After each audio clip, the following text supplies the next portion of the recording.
अत दीपो भव।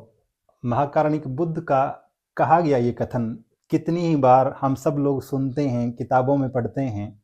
यहाँ तक कि बहुत सारे लेखकों ने अपनी किताबों के नाम तक इस टाइटल के साथ रख दिए, अत दीपो भव या फिर अप दीपो भव, इस तरह से। और इसका शाब्दिक अर्थ बताते हुए वो लोग कहते हैं कि अत दीपो भव का अर्थ है अपना दीपक स्वयं बनो।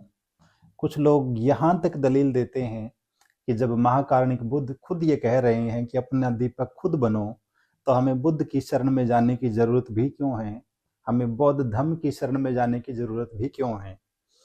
बहुत सी भ्रांतियां प्रकट होती है सिर्फ इस वजह से, जब कोई एक भाषा से दूसरी भाषा में चीज़ों का अनुवाद किया जाता है, या तो अनुवाद की खामियों की वजह से, या फिर बाद के व्याख्याकारों द्वारा गलत व्याख्याओं की वजह से। तो ये जो शब्द है अत दीपो भव, ये भी भारतीय जनमानस में सदियों से इसी तरह से गलत तरीके से परोसा जा रहा है, और हम सब लोग गाहे बेगाहे इसका उपयोग भी करते हैं। यहाँ तक कि कुछ एक संस्थानों, शिक्षण संस्थानों के लोगों में उनके आदर्श वाक्य के रूप में भी ये शब्द दिखा हुआ मिलता है। लेकिन क्या सच में महाकारुणिक बुद्ध ने ये शब्द कहा है जैसा ये दिखाया जाता है, जैसा ये लिखा जाता है, अत दीपो भव? क्या हमारे त्रिपिटक साहित्य में ऐसा कहीं पर जिक्र आता है अत दीपो भव का? जब हम इस बात को बहुत गहराई से ढूंढना शुरू करते हैं कि इस शब्द का मूल उद्गम स्थल कहाँ है, तो पता चलता है कि ऐसा कोई शब्द त्रिपिटक साहित्य में है ही नहीं। तो अगर ये नहीं है तो फिर इसकी जगह क्या दिया हुआ है? ये जानने के लिए हमें जो बौद्धों का त्रिपिटक साहित्य है, उसके सुत्त पिटक का जो दीघ निकाय ग्रंथ है, उसके महापरिनिब्बाण सूत्र को ठीक ढंग से पढ़ना समझना पड़ेगा। इस ग्रंथ में महाकारुणिक बुद्ध जीवन के अंतिम दिनों में जब बीमार हो जाते हैं और उन्हें प्रतीत होता है कि उनका महापरिनिब्बाण बहुत निकट है, उनकी इस दशा को देखकर उनके प्रिय शिष्य जो हमेशा उनके साथ रहते थे आनंद, वो बड़े विचलित होते हैं और वो बड़े दुखी मन से तथागत से कहते हैं कि तथागत, मैंने आपको बहुत स्वस्थ कदमों से चलते हुए देखा है, लेकिन जीवन की इस अवस्था में आज जब आप बीमार हुए तो मैं बड़ा भ्रम में पड़ गया। मैं, ऐसा लग रहा था कि पूरा का पूरा धम्म भूल गया हूँ। मैं इस बात का निर्धारण ही नहीं कर पाता, तय ही नहीं कर पा रहा था कि मेरे साथ हो क्या रहा है।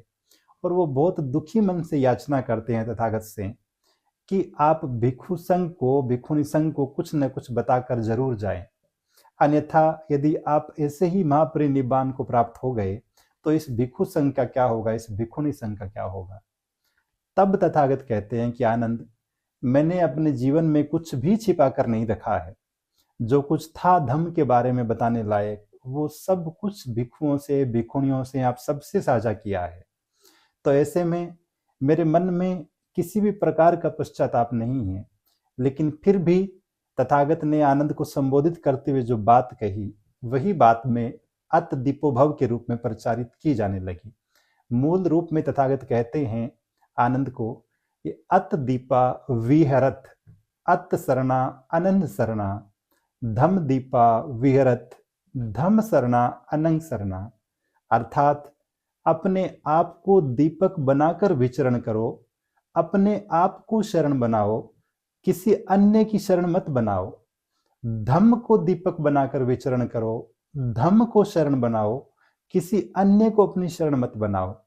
तो जो लोग ये कहते हैं कि तथागत खुद की शरण में जाने की बात कहते हैं, हमें बुद्ध या धम्म की शरण में जाने की जरूरत क्या है, इस पूरे के पूरे सूत्र में तथागत खुद अपनी शरण की बात करते हैं, अपनी प्रज्ञा को जागृत करने की बात तो करते हैं, लेकिन साथ ही धम्म की शरण में जाने की बात भी करते हैं।